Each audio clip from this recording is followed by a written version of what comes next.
আহমেদাবাদ বিমান বিপর্যয়ের পর এবার লন্ডনে ভেঙে পড়ল বিমান। ইউকে এয়ারপোর্ট থেকে উড়ানের সঙ্গে সঙ্গে ভেঙে পড়ল বিমান। ইউকে এয়ারপোর্ট থেকে বিস্ফোরণের শব্দ পাওয়া যায়, আকাশে দেখা যায় আগুনের গোলা, দাবি করছেন স্থানীয়রা। লন্ডন থেকে নেদারল্যান্ডসের লালিস্টারে যাওয়ার কথা ছিল এই বিমানটির। 12 জন যাত্রী নিয়ে উড়ানে সক্ষম ওই 2 ইঞ্জিন বিশিষ্ট টার্বোপ্রপ বিমান ভেঙে পড়ার পর এখনো পর্যন্ত হতাহতের সংখ্যা জানা যায়নি।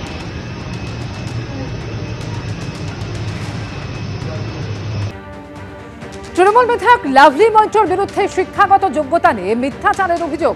এক্স স্যান্ডেলে এই অভিযোগ তুলে সরব হলেন কেন্দ্রীয় শিক্ষা প্রতিমন্ত্রী ও বিজেপি নেতা সুকান্ত মজুমদার। তার অভিযোগ, সোনারপুর দক্ষিণের তৃণমূল বিধায়ক লাভলি মৈত্রর সরকারি নথিতে রয়েছে তিনি 2020 সালে নেতাজি সুভাষ ওপেন ইউনিভার্সিটি থেকে বিএ পাস করেছেন। আবার তার সচিত্র নির্বাচনী প্রচার পুস্তিকায় লেখা তিনি সেন্ট পলস কলেজ থেকে ইতিহাসে বিএ করেছেন। এখানে শেষ নয়, সুকান্ত মজুমদারের দাবি বিধানসভার অফিসিয়াল ওয়েবসাইটে তার শিক্ষাগত যোগ্যতা সম্পূর্ণরূপে ফাঁকা। সুকান্ত মজুমদারের এই অভিযোগের প্রেক্ষিতে পাল্টা উত্তর দিয়েছেন সোনারপুর দক্ষিণের তৃণমূল বিধায়ক।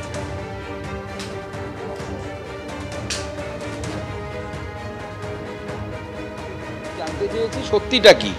কোনো জায়গায় লেখা হচ্ছে উনি গোয়েঙ্কা কলেজ থেকে ইতিহাসে অনার্স পাস করেছেন, কোনো জায়গায় বলা হচ্ছে উনি নিজে যে এফিডেভিট দিয়েছেন তাতে বলছেন উনি কোনো একটি ওপেন বিশ্ববিদ্যালয় থেকে সেখান থেকে নাকি গ্র্যাজুয়েশন করেছেন। রাজ্য বিধানসভার যে তথ্য সম্ভার সেখানে দেখা যাচ্ছে ওনার এডুকেশনাল কোয়ালিফিকেশনের জায়গায় কিছু লেখা নেই। তো এক এক জায়গায় এক একটা কেন? তৃণমূল কংগ্রেস আবার যেখানে লিফলেট বিলি করেছে বা তার যে প্রচার পত্রিকা বিলি করা হয়েছে তাতে এক ধরনের কথা বলা হচ্ছে। তো সত্যি কোনটা সেখানকার মানুষের তো জানার অধিকার আছে যে আমার বিধায়ক বিধায়িকা তিনি কতদূর পড়াশুনো করেছেন, সেটা জানার অধিকার নেই?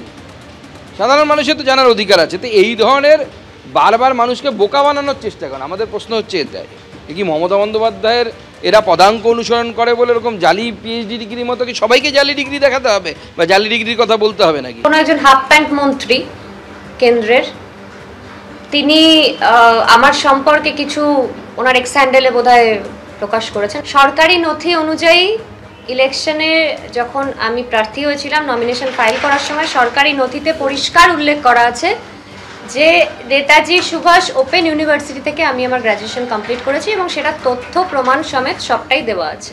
সেটা উনিও কিন্তু উল্লেখ করেছেন। সেটা বাদ দিয়ে বাকি কোথায় কি আছে, কোথায় কি প্রিন্ট হয়েছে, কে প্রিন্ট করেছে, কোথায় কি আছে কোথায় কি নেই সেটা আমি জানি না, আমার জানা নেই। বা কোথাও যদি প্রিন্টিং মিস্টেক হয়ে থাকে, কোথাও যদি ভুল ইনফরমেশন থাকে, সেটার দায়িত্ব কিন্তু আমার নয়। বিজেপি এমন একটা দল যারা নারী বিদ্বেষী দল, যারা মেয়েদের উত্থান সহ্য করতে পারে না, মেয়েদেরকে সম্মান করতে জানে না। যেখানেই দেখে মেয়েরা এগিয়ে যায় সেখানেই মেয়েদের সম্পর্কে একটা মিথ্যে কথা, মেয়েদের সম্পর্কে একটা কুরুচিকর মন্তব্য, মেয়েদের সঙ্গে অসভ্যতা এবং তাদের সম্পর্কে একটা বাজে মন্তব্য মানুষের মধ্যে ছড়িয়ে দেওয়ার চেষ্টা করে। এটা বিজেপির কালচার।